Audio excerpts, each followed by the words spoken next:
ಎಲ್ಲರಿಗೂ ನಮಸ್ಕಾರ. ಯಾತ್ರಾಸ್ಥಳ ಉಗ್ರಸ್ತಂಭ ಅಹೋಬಲಂ.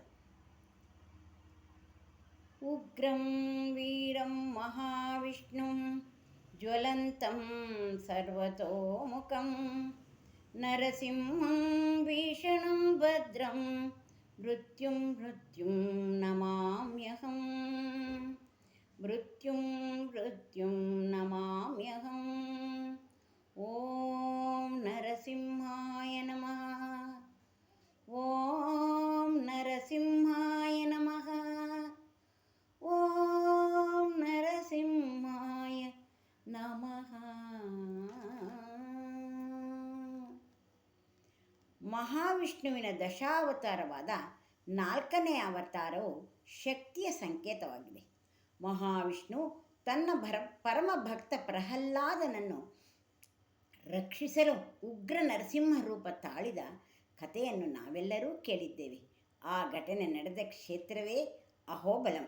ಆಂಧ್ರ ಪ್ರದೇಶದ ಕರ್ನೂಲು ಜಿಲ್ಲೆಯ ನಲ್ಲಮಲ್ಲ ಅರಣ್ಯದೊಳಗಿದೆ ಈ ಪುಣ್ಯಕ್ಷೇತ್ರ. ಅಹೋ ಎಂದರೆ ಅಪಾರ, ಬಲ ಎಂದರೆ ಶಕ್ತಿ ಎಂಬ ಉದ್ಗಾರ ಪದವಾಗಿದೆ. ಭಗವಂತ ಮಹಾವಿಷ್ಣು ಅಸುರನಾದ ಹಿರಣ್ಯಕಶಿಪುವನ್ನು ಮರ್ದಿಸಲು ಅರ್ಧ ಪುರುಷ ಅರ್ಧ ಸಿಂಹದ ರೂಪವನ್ನು ಪಡೆದು ನರಸಿಂಹನಾಗಿ ಗೋಚರಿಸಿದಾಗ ಆ ಭಯಂಕರ ರೂಪವನ್ನು ಕಂಡ ದೇವತೆಗಳು ಅಹೋವೀರ್ಯಂ ಅಹೋಶೌರ್ಯಂ ಅಹೋಬಾಹು ಪರಾಕ್ರಮಂ ನರಸಿಂಹಂ ಪರಂ ದೈವಂ ಅಹೋಬಲಂ ಎಂದು ಉದ್ಗರಿಸುತ್ತಾರೆ. ಅದರಂತೆ ಈ ಸ್ಥಳಕ್ಕೆ ಅಹೋಬಲಂ ಅಥವಾ ಅಹೋಬಿಲಂ ಎಂಬ ಹೆಸರು ಬಂದಿದೆ. ಅಹೋಬಲಂ ದೇವಸ್ಥಾನವು ಶ್ರೀ ವೈಷ್ಣವರ 108 ಕ್ಷೇತ್ರಗಳಲ್ಲಿ ಒಂದಾಗಿದ್ದು, ಈ ಕ್ಷೇತ್ರಕ್ಕೆ ಅದರದೇ ಆದ ಪಾವಿತ್ರ್ಯತೆ ಇದೆ. ಇಲ್ಲಿಗೆ ದೇಶದ ನಾನಾ ಭಾಗಗಳಿಂದ ದಿನನಿತ್ಯವೂ ಸಾವಿರಾರು ಸಂಖ್ಯೆಯಲ್ಲಿ ಭಕ್ತಾದಿಗಳು ಆಗಮಿಸುತ್ತಾರೆ. ಅಹೋಬಲಂ ಕ್ಷೇತ್ರದಲ್ಲಿ ನರಸಿಂಹನನ್ನು 9 ವಿವಿಧ ರೂಪಗಳಲ್ಲಿ ಪೂಜಿಸುತ್ತಾರೆ. ಮುಖ್ಯ ದೇವಾಲಯದಿಂದ 5 ಕಿಲೋಮೀಟರ್ ವ್ಯಾಪ್ತಿಯಲ್ಲಿ ಎಲ್ಲ ದೇವರುಗಳಿಗೂ ಪ್ರತ್ಯೇಕ ದೇವಾಲಯವಿದೆ. ಆದ್ದರಿಂದ ಈ ಕ್ಷೇತ್ರಕ್ಕೆ ನವನರಸಿಂಹ ಕ್ಷೇತ್ರವೆಂದು ಕರೆಯಲಾಗುತ್ತದೆ.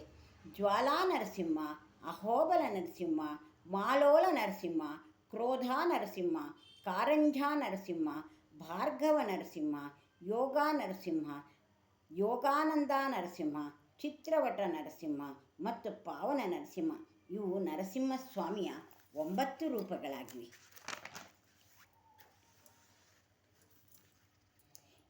ಈ 9 ನರಸಿಂಹರು ನವಗ್ರಹಗಳನ್ನು ಪ್ರತಿನಿಧಿಸುವರೆಂದು ಈ 9 ದೇವಸ್ಥಾನಗಳನ್ನು ಒಂದೇ ದಿನದಲ್ಲಿ ದರ್ಶನ ಪಡೆಯಬೇಕೆಂದು ಪ್ರತೀತಿ ಇದೆ. ಅಹೋಬಲಮನ್ನು ಕೆಳ ಅಹೋಬಲಂ ಮತ್ತು ಮೇಲಿನ ಅಹೋಬಲಂ ಎಂದು 2 ಭಾಗಗಳಾಗಿ ವಿಂಗಡಿಸಲಾಗಿದೆ. ಈ 9 ದೇವಾಲಯಗಳಲ್ಲಿ ಯೋಗಾನಂದ, ಚಕ್ರವಟ ಮತ್ತು ಭಾರ್ಗವ ನರಸಿಂಹ ದೇವಾಲಯಗಳು ಕೆಳ ಅಹೋಬಲಂನಲ್ಲಿ ಇದೆ.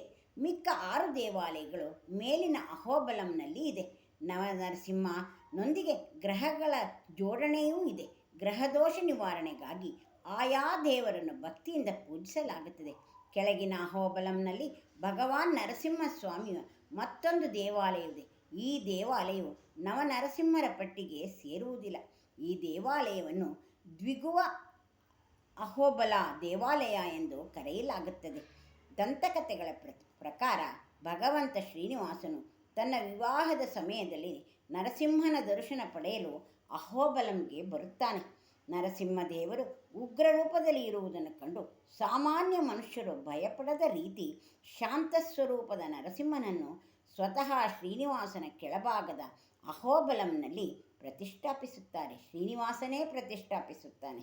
ಮೊದಲು ಈ ಶಾಂತ ಸ್ವರೂಪನಾದ ನರಸಿಂಹನನ್ನು ದರ್ಶನ ಪಡೆದು ನಂತರವೇ ಅಹೋಬಲಂನ ನವನರಸಿಂಹ ದೇವಲಗಳ ದರ್ಶನ ಪಡೆಯಬೇಕು.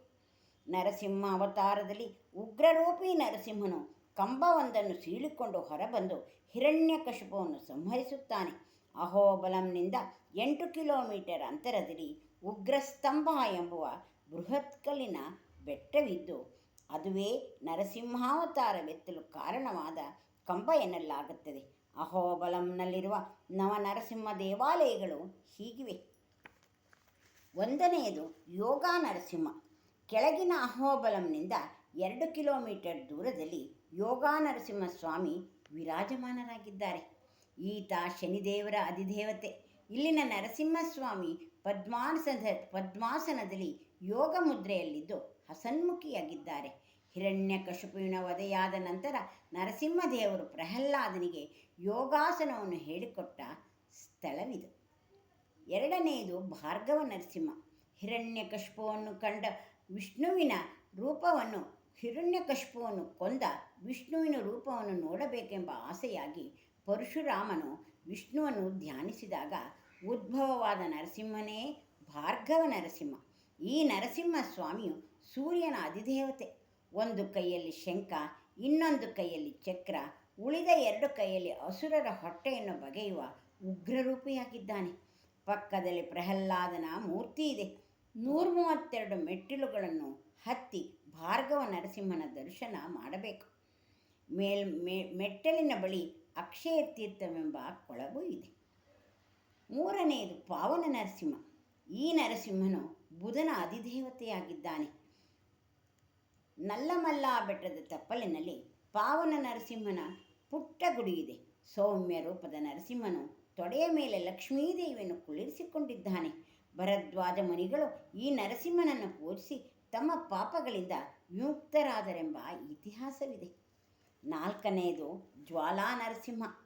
ಭಕ್ತ ಪ್ರಹ್ಲಾದನ ರಕ್ಷಣೆಗಾಗಿ ಜ್ವಾಲಾಮುಖಿಯಂತೆ ಸ್ಫುಟಿಸಿ ಪ್ರತ್ಯಕ್ಷನಾದ ನರಸಿಂಹ. ಈತನು ಮಂಗಳ ಗ್ರಹದ ಅಧಿದೇವತೆಯಾಗಿದ್ದಾನೆ. ಇದು ಗುಹೆಯಲ್ಲೇ ನಿರ್ಮಿತವಾದ ದೇವಾಲಯ. ಈ ದೇವಾಲಯದ ಹೊರಗೆ ಹಿರಣ್ಯಕಶಿಪುವನ್ನು ಸಂಹರಿಸಿದ ನಂತರ ನರಸಿಂಹನು ಕೈ ತೊಳೆದ ಜಾಗವಿದ್ದು ಇದನ್ನು ರಕ್ತಕುಂಡವೆಂದು ಕರೆಯಲಾಗುತ್ತದೆ.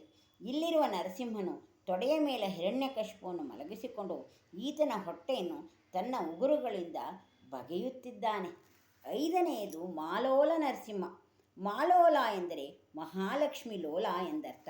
ಈತನು ಶುಕ್ರಗ್ರಹಕ್ಕೆ ಅಧಿಪತಿಯಾಗಿದ್ದಾನೆ. ಇಲ್ಲಿ ನರಸಿಂಹಸ್ವಾಮಿಯ ತೊಡೆಯ ಮೇಲೆ ಶ್ರೀಲಕ್ಷ್ಮಿಯು ವಿರಾಜಮಾನಳಾಗಿದ್ದಾಳೆ. ಹಿರಣ್ಯಕಶಿಪುವನ್ನು ಜ್ವಾಲಾ ನರಸಿಂಹನಾಗಿ ವಧಿಸಿ ಉಗ್ರರೂಪಿಯಾಗಿದ್ದ ನರಸಿಂಹನ ಕೋಪವನ್ನು ತಣಿಸಿ ಶಾಂತಮೂರ್ತಿಯನ್ನಾಗಿ ಮಾಡಿದ ಲಕ್ಷ್ಮೀದೇವಿಯ ಕ್ಷೇತ್ರವಿದು.